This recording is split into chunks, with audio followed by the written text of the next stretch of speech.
నమస్తే అన్న. నమస్తే అన్న. మీ పేరే? ఎల్లయ్య. ఎల్లయ్య, ఏం చేస్తుంటావు? కంపెనీలో పోతావు.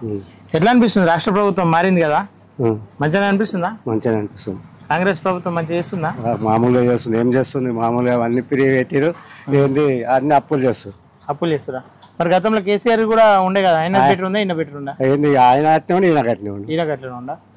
అంటే మార్పు ఏం కనిపిస్తలేదు. మార్పు ఏముంది? ఒక్క ఫ్రీ పెట్టి జనాల మీద అప్పులు తెచ్చి పెడతారు.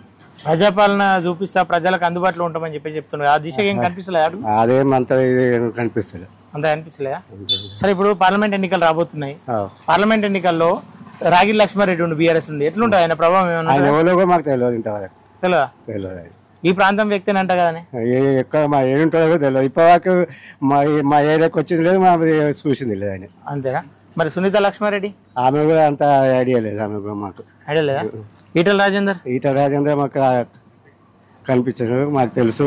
మేము పోయినాం 2 సార్లు ఆయన దగ్గరికి, కలిసినాం, వచ్చినాం. ఫామ్ హౌస్ పోయినాం, కలిసినాం, వచ్చినాం. ఎలక్షన్లలో ఆయనకే మేము బీజేపీకి ఓటేస్తాం. బీజేపీ చేస్తారా? ఎట్లుంటది అంటే ఈ ఏరియాలో జనాలు ఏమనుకుంటారు? మామూలుగా కలిసిన కాడ మాట్లాడుకుంటారు, ఏమనుకుంటారు? ఎట్లా? ఖచ్చితంగా పెద్ద మెజారిటీ తోటి ఈటల రాజేంద్ర వస్తాడు. ఆయనకి ఎందుకు ఓటు వేయాలని అడిగినాం ఎప్పుడన్నా వాళ్ళకన్నా? ఎవరిని అడిగినాము. అడిగితే ఏంటంటే సెంట్రల్ లో ఆయన ఉండాలి, సెంట్రల్ లో బీజేపీ ఉండాలి, సెంట్రల్ లో బీజేపీ ఉండాలి.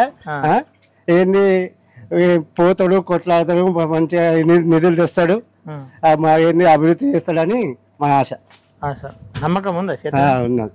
గెలిచాడని నమ్మకం ఉందా? ఉంది అన్న, ఉంది. సరే సరే బాబు, ఓకే.